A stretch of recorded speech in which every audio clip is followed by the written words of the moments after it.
So this is Target, and this Target here on Illinois and McClure Court was the old Baja Beach Club. Now, again, our entrance wasn't exactly at the corner, but this was an older man. He lived on the top floor of North Pier here, and he rehabbed this whole building. This was a warehouse. And he used to park boats, come here, and they used to drop off inventory. This building was a warehouse, and he owned the building, and he rehabbed it, and we were an anchor tenant, Baja Beach Club, as the nightclub. And then you have inside here, there's a mall, and most of the mall is shopping. There are some restaurants, but they have a dentist in here now, and I don't know how it's changed, Pinstripe and some recreational, but there were a lot of originally clothing.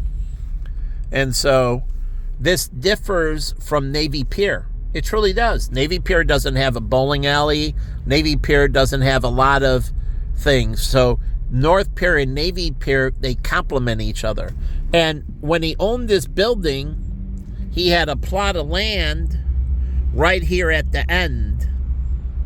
So on the other side here of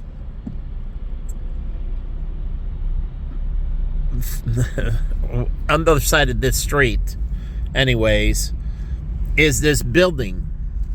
And it goes way up. And this building, this parking garage was never here. He owned this land and he built this building. And yes, I like Yoke. It's a good restaurant. But he built this building here, and it was a smart move. It's a residential tower. So right here you have a residential tower on North Pier. Now, Navy Pier, they finally, instead of building a residential, and I would have done that as a timeshare on Navy Pier, not a hotel. I would have had it been timeshare and hooked it up to the Marriott timeshare network or some timeshare network, and I would have done it as a timeshare, not a hotel. But again, they did it, I think, as a hotel, but that's fine. So the whole point is, with a timeshare, you get association fees. So once the units are sold, there's always an owner, unless it goes into foreclosure. But you're getting association fees, and those association fees come in with the timeshare, and they provide for the maintenance of Navy Pier and the maintenance of, basically taking care of all this stuff. Where the hotel, if it's not occupied, you're not getting any money coming in. So you have to keep the rooms fully rented. In a timeshare, not so. If they go idle, you're still getting your monthly association fees, your dues, basically. You're getting monthly dues, even when the rooms aren't rented. So that brings in stability for hiring staff and maintaining and everything else, so it doesn't deteriorate in the slow times. So I would have went with a timeshare and not a hotel, because in the wintertime you might not rent as many rooms, in the bad, when the weather's bad and so on. You're not making any money. Those rooms are costing you, basically. But in a timeshare, you're still getting a portion payment for that room through dues or association fees. So it's a different structure. Sometimes you want a hotel, but out here, I think it would have been better to go with a timeshare. And then those rooms, when they're not, they can rent them out as hotel rooms.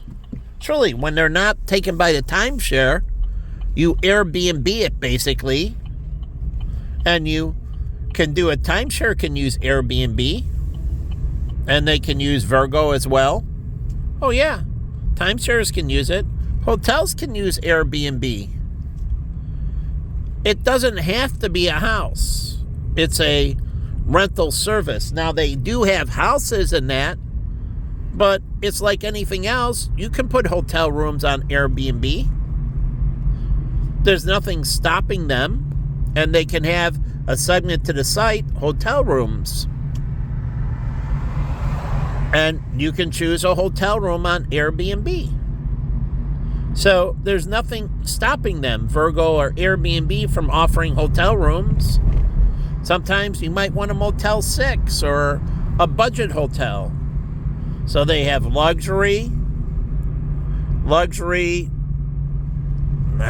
business, like the Courtyard is a business hotel. Extended stay, Resident End is an extended stay hotel. And then those come with kitchens and so on. So they have and then hotels that the rooms are suites, like the Hampton Inn. So you would have hotel suites. Now, some hotels in other categories would have suites, but these hotels, every room is a suite. So hotels that are suite only, so where every room is a suite. So, I mean, there's ways they can break it out, and you get this area, and this feeds in to Maggie Daley Park and all of this, but they don't integrate this. And you have the Sheraton, you have the Lowe's Hotel. So, and then you have the University of Chicago here that has lots of graduate students, and then you have NBC Channel 5 right here. And the funny thing is, NBC has a unique location, right? On Navy Pier is NPR, National Public Radio, or WTTW. Their radio station, I know for a fact, is on Navy Pier. But NBC has their television station. So they have access to all this around, so they can integrate with these businesses and feature them and have them up to the studio. Here's the NBC entrance. Right here where Michelle and Kai and all the others work right here. And they got the NBA and many other things behind. But the whole point is, they can have people over from the University of Chicago. Use your location to your advantage sometimes. They can easily get guests from the University of Chicago because right here, professors can come over and talk on different topics. There's big functions when they know, like, here's the Sheraton or the Lowe's, and they know that, you know, there's these conventions in, and certain hotels are where they're going to stay. And they can tap in and say, oh, come over and talk about your convention. And they're right across the street, so it's convenient. They can wake up before the convention, come in for the morning show, and talk. So here's the Hyatt and many others that are right here. And then you have the river boats and everything else that's right next to NBC. And then you have Trump Tower right down the street. So, and it looks beautiful, but tying this all together, and then under this pathway, which needs to be beautified, truly, this needs to be beautified. This looks like garbage. And on the other side of it, you want to connect this. You want people to feel this positivity, this positive energy. So they make this really, how do you say, dingy. And they should, you know, brighten this up. They have some more lights here, but really brighten it up. Have some air purification, You have the Millennial Park Garage, but right on the other side of this, and it does create a psychological barrier. People see dimly lit, they stay away. They see dirt, they stay away. They move away. They see clean, they see nice, they see these things, and they don't understand with entertainers, and when you have these things, that certain things bring people in and certain things repel them. And predators understand this. Like the Venus flytrap, right? It sets out a good aroma and so on, and the flies come in.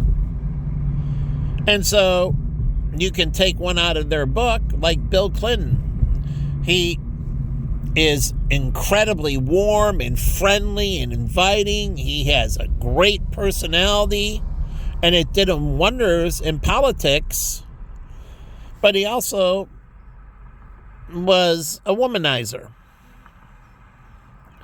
So when you're with these people, and I see this, that have this like immense public charisma and everything else, well, a lot of times these people developed it because they're hunting.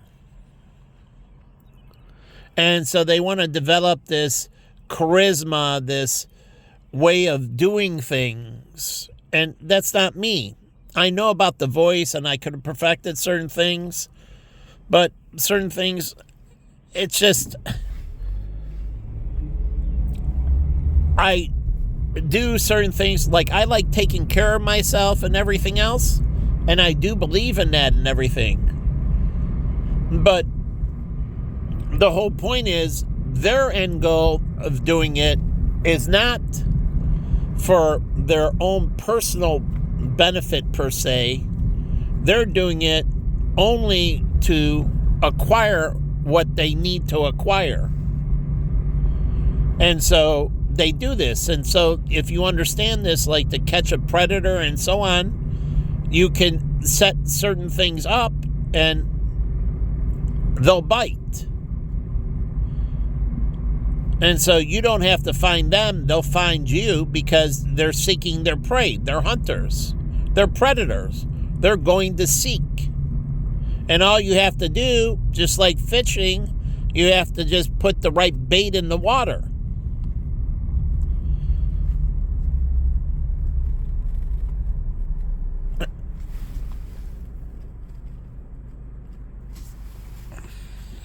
Anyways.